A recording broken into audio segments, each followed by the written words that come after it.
Hello, and welcome to my podcast, Empowered to Thrive. I'm your host, Corrine Powell. I'm an intuitive guide, and I absolutely love helping people to heal from within so that they can create a life that they love, a life that they enjoy. We weren't meant to just tolerate and get through life. We were meant to thrive and enjoy the life we're living. Of course, we will have seasons and moments that are difficult and challenging. And the beauty of it is that we can be supported in those moments. I am here to be an aid and a guide to support you. And I hope that you will enjoy not only today's episode, but some of the past episodes if you haven't heard them yet. On this podcast, I talk about all things inner wellness. We also sprinkle in some spirituality and parenting, because as a mom to 3 kids, parenting is a big part of my life. I hope that you enjoy the episode and that there's at least one thing you'll pull from it and start to implement into your own life. If you want to follow me in other ways, you can find me on Instagram, Corrine_Change Radically, or on Facebook, Change Radically.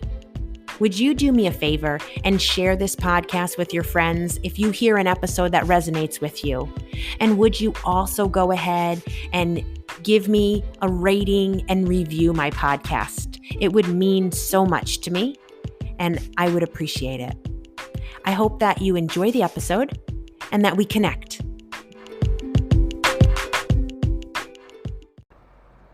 Hi, friends.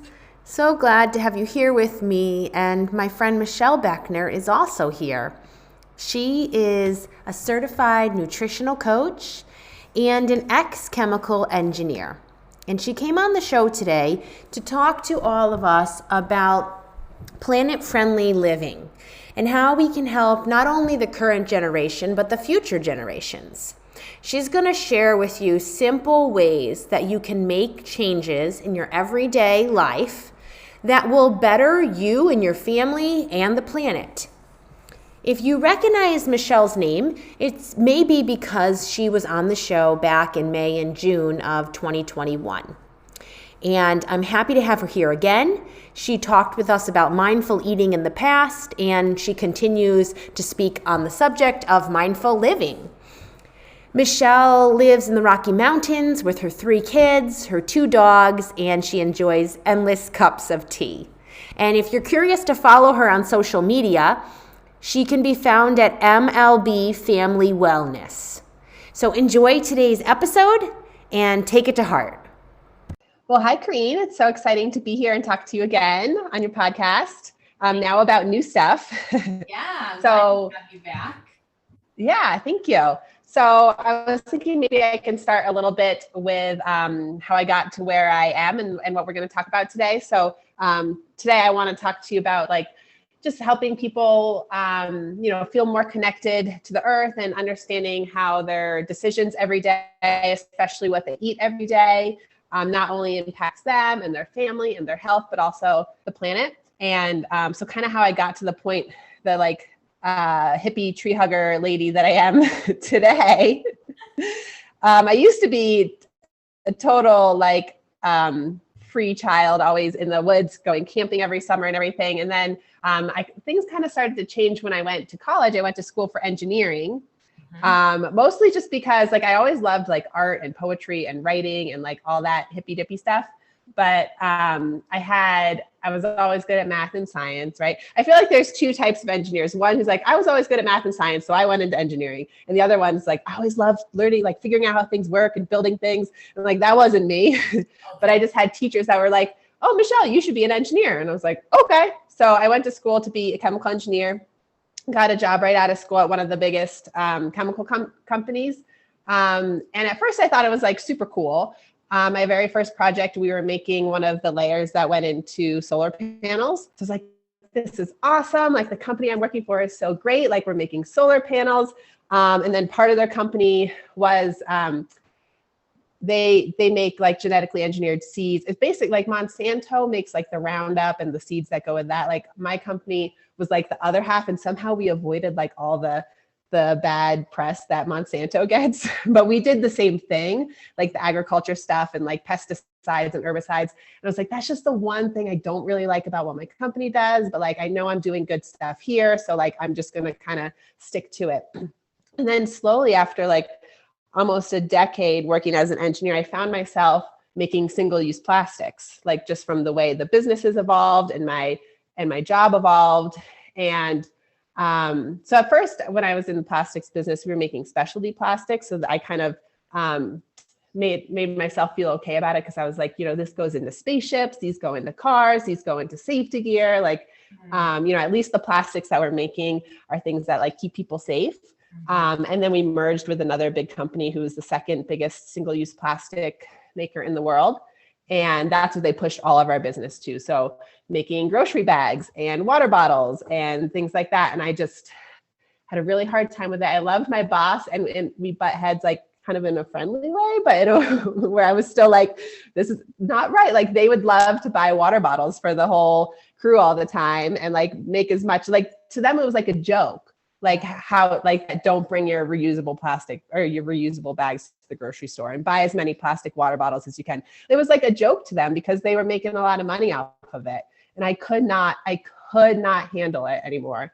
And so I would drive home from work every day, like crying, because it was just so out of alignment with like my values and my beliefs. And I would go home and like try to do all these things to reduce our plastics and to eat healthy and everything. And then I'd go to work and it'd be like a completely different, have to be like a completely different person, which I wasn't. I was trying to be as outspoken as I could be without losing my job.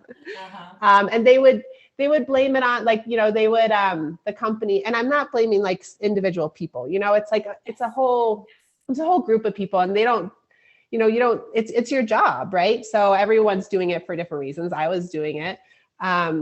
But as a whole, I feel like they didn't see it as a problem because they just wanted to make money. I mean, that's what companies are there for, right? They're there to make money for their shareholders and for them and everything. But I remember specifically, our company was in the headlines about like all the plastic waste in the oceans. And then the company told us, like it came down from like the higher ups. They're like, well, this isn't our problem. It's the consumer's problem because they don't know how to recycle it. So we're just going to keep pumping it out and they need to figure out how to recycle it. And I was like, this is not right. Yeah. This is not right. And that's sort of like, so I left my job officially in the end of 2018. But at the time I was working as a health coach as well for a few years. So what was I? So anyway, so that's kind of like fast forward, like, a lot of stuff has happened since then with me and my business and everything. But that's kind of where I've got today is like, people are so blinded to what's really going on with a lot of these big companies, like the big ag companies, chemical companies and petrochemical companies and everything. They have all this money, they can do all this marketing and make us think that we're doing the right thing or we're doing the wrong thing. But, I've seen it on the inside and I see that like, they just want to make money. They don't really care that much. So it's up to us. It's up to us as the consumers to figure out what our priorities are, to care about our health and the planet's health, right? And for the future generations' health. It's on us to make those decisions every day because we can't trust the marketing. We can't trust, whoever they is, like what they're telling us. It's on us. We all have the responsibility to make those choices. And it doesn't mean you need to be perfect and like do all the best things and everything, right? But it's just being like, I always say, like, imagine if everyone was just a little bit more thoughtful in the decisions that they made every day, whether it's the food that they eat or picking up a piece of trash they see on the street or anything like that. Like if we could just be a little bit more thoughtful, we don't have to be perfect, and everybody has a different capacity as far as like time and money and resources, but we can all find something little that we can be just a little bit more careful about. So that's kind of why I'm here today and why I'm super passionate about talking about this stuff. So I'll let you, if you have any questions or anything you specifically want to ask about. No, but I think it's fascinating that you shifted from what you did to what you're doing. Like, I also think it was so important for you because you were in that job knowing that this isn't the best fit for me. So you tried, but it didn't get any easier. And you felt that tension and then just had to step out of it. You were plugged in there and you could have stayed there forever, like producing the plastics, you know what I mean? Mm-hmm. Like, but you chose out. So I like that about you. Yeah, thank you. And isn't it so funny? I feel like when those things happen, we as humans, like it needs to get really bad before we decide to change. Like, I don't know if it's like a quote or whatever, but it's like, you don't change until the discomfort of staying the same isn't as bad as the discomfort of changing, right? So it got to the point where I was really sick. I actually got like physically ill from stress, from continuing to be in my job. So I had to get to that point for me to leave. And of course we had to worry about like, with me leaving my job and childcare, like it's a lot of stuff. So I get it. Like there's a lot of people I'm sure that are in jobs where they're feeling the same way, but it's more complicated than that. Like a lot of times you can't just leave, but yeah, I got really, really sick. I had mold illness and like the stress on top of it. So I couldn't do it anymore. So my husband and I, we talked about it. We're like, we got to find a way to make this work. Yeah. And we did. I'm so glad. Yeah. I'm so glad where I am today. Yeah. So tell us how we can take better care of the environment, like you said, because we don't need to be perfect, but we can do our part.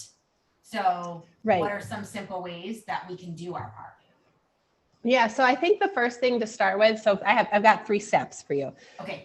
So the first step is your priorities, because I have a hard time talking about this sort of stuff because I feel like there's a lot of privilege attached to it because, buying like healthy food, whatever that means, or, buying the things that are more eco-conscious, it's more expensive. So I get that there's a lot of privilege attached to that. And I've always been privileged. So I want to put it out there that like, just because you can't afford like all the best organic food or like the eco-friendly toothpaste or whatever it is, or maybe it's not that you can't afford it, but you just don't have access to it where you live, like whatever it is. So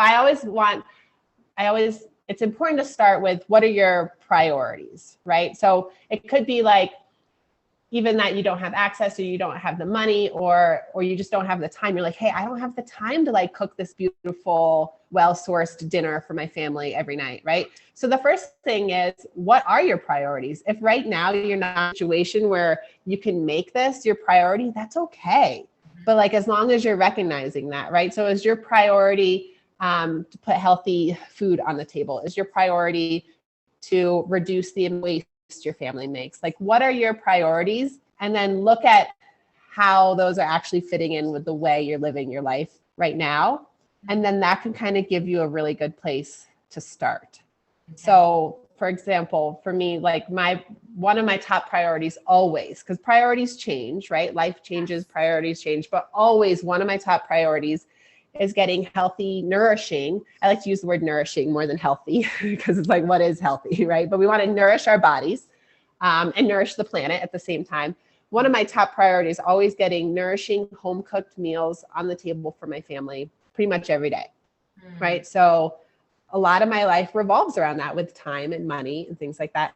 And that's just me, right? So that's my priority. So I adjust my life to fit my priorities. So the first step is to kind of think about what are your priorities, and if your life isn't fitting that right now, how can you adjust things so it can fit? And that'll probably give you kind of a good place to start.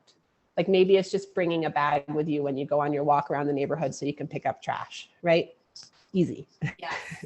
Yes. Or maybe it's something more than that. Yes. So then the next step, once you kind of figure out like what your priorities are and how you can fit that into your life to make it so it's actually a priority, so you're working on it, the next step is to kind of learn and ask questions. And so like maybe next time you're at the grocery store and you want to make it a priority to source food better for the environment, right? So next time you go, I've been talking about chicken a lot, sourcing chicken a lot lately. So I'll use that as an example. So you go, like, you want to buy a whole chicken to roast up for your family. And then just question, like, like, look at the labels on this one versus that one. Like, what exactly does this mean? Like, what does it mean that it's organic? What does it mean that it's cage-free? Start like asking those questions, right? You don't need to all of a sudden be like, all right, we got to get the best of the best. Like, just start learning and wondering about like how to make these sort of decisions when you're at the grocery store or something like that. Mm-hmm. So that's step 2. So step 1, priorities. Step 2, just start asking questions and do what you can to learn. And I'm here for anybody who really wants to learn more. And then step 3 is do what you can today. Like, don't make it like have to be like this big thing. And you're like, oh, I would love to be able to do that when I have the money or when I have the time. Like, what is something new today? And start with that. And it doesn't need to be big. That is so good. So practical. I love that because thank you. There's always something we can do today. And that's where we have to remember what you said about, it's not about the perfection, doing good enough. And one other thing that you mentioned jumped out at me. Oh, adjusting your life to fit your priorities, because priorities will change. And so by the time this episode is airing, I have just talked about living intentionally. And that's what living intentionally is. It's your life gets shaped around what your priorities are, what's valuable to you. And not only does that shift and change, but it makes it easier to know what to say yes to and what to say no to. So for you, with the meals being like the nourishing meals being the priority, it helps you to know like really what you're going to do with your days, what you're going to do with your time. It eliminates some of the questions. And it also reminded me, because I know one of your recent posts or something you've shared on Instagram is about like Ziplocs bags and being able to wash them and reuse them instead of just tossing them every time. And I was familiar with that concept because I think it was for economical reasons, but I grew up where we washed and reused the Ziplocs. And I remember doing that. And then I came to a point in my life where I was so consumed by motherhood that I said, like, I can't keep doing this. Just like that extra stack of Ziplocs and the time it takes to wash them is creating enough pressure and stress that I just need to let that go. And I feel like there are times and seasons where we love the environment, we're doing our part, but we have to shift what that looks like, because there's always going to be something we can do, but that doesn't mean we have to feel like we have to do all the things at once. So just recapping what you said and kind of like thinking through it in my own experience. Yes, exactly. Yeah, I'm so glad you said that, because, you know, and that's why I was talking about how if we were all just a little bit more thoughtful. And, you know, I was talking about this actually just the other day with my husband, because we're getting solar panels, which I'm super excited about. And, you know, plastics go into solar panels, and you need fossil fuels to make things, at least now, right? We need fossil fuels to make the things in solar panels. So it's like, so my husband was like, so are they really better? Like, you know, we're not using like gas or coal or whatever for our energy, but there's still like non-renewable resources that go into it. And I was like, here's the deal. And this goes back to the Ziploc bag thing too, I promise. But like, if everyone was just, like I said, just a little bit more thoughtful about where we can reduce our waste or where we can do a little bit better, then, you know, it's great. Engineering is great. Like, we've been able to invent these things. We've been able to, you know, extract oil from the earth and use it to make things that are super useful and make life much more convenient and easier for us. But what if we, instead of thinking of it as something that we just, like, you don't even think about where it comes from, you just toss it or whatever, use it where it's like really, really helpful. So when you're in that time of life, when you're feeling kind of underneath it all in motherhood, and you don't have the time or the capacity to wash and reuse all your Ziploc bags, that's okay. That's okay, because everyone's being a little bit more careful so that we can use it when we really need it, and it really helps and it makes life easier. Yeah. Right. Yeah, I think that's good. Yeah. Thank you so much, Michelle, for sharing with us and helping us to really, I feel like what you shared today is just a simple way for all of us to consider, just to consider, what are we doing right now? What's the one thing that we can take a little more care about and maybe change in, or just become a little bit more conscientious about. And I love that, analogy of the ripple effect, because if we each become a little more conscientious and we show a little bit more care for the environment, and the next person does that, and the person afterwards, like we become the change that we want to see. So exactly. Yeah, it's so possible to better the planet. And because you always have helpful tips and good information and ways that people can become even more conscious of the planet, how can they connect with you? Yeah, so right now the best place to find me is on Instagram. It's at MLB Family Wellness, or you can head to my website, which is under construction now. Who knows if it still will be when this airs, because I'm kind of shifting it over, but it's mlbfamilywellness.com. So okay, everything at MLB Family Wellness. All right, great. Thanks again. Yeah, thank you so much. It was such a great conversation.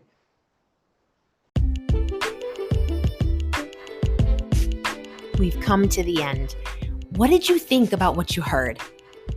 I hope that there's something you pull from today's episode and start implementing it into your life. Create the change that you want to see, the change that you hear about. You have the opportunity to transform your life, and I'm ready to link arms with you and to help and guide you to the life that you want to live. If you resonated with what you heard today and it touched you, would you share it with your friends? Would you also go ahead and rate my podcast and write a written review? It would mean so much to me. I hope that we'll connect, whether it's for a session or just to connect because I enjoy meeting new people. You can find me on Instagram, Kareen_Change Radically, or on Facebook, Change Radically. You can also always email me, Kareen@changeradically.com. If you have thoughts, questions, or anything that you just want to talk about, send me an email. I hope that you have a wonderful week. But no matter what your week is like, in the moments that are quiet, maybe it's when you pillow your head at night, or when you're driving in the car or taking a walk, or maybe it's going to be in the midst of the chaos with your children or the craziness of work. I hope that you'll remember how significant you are, that there is meaning and value to your life, and that I, for one, am so glad that you're alive. Catch you again next week.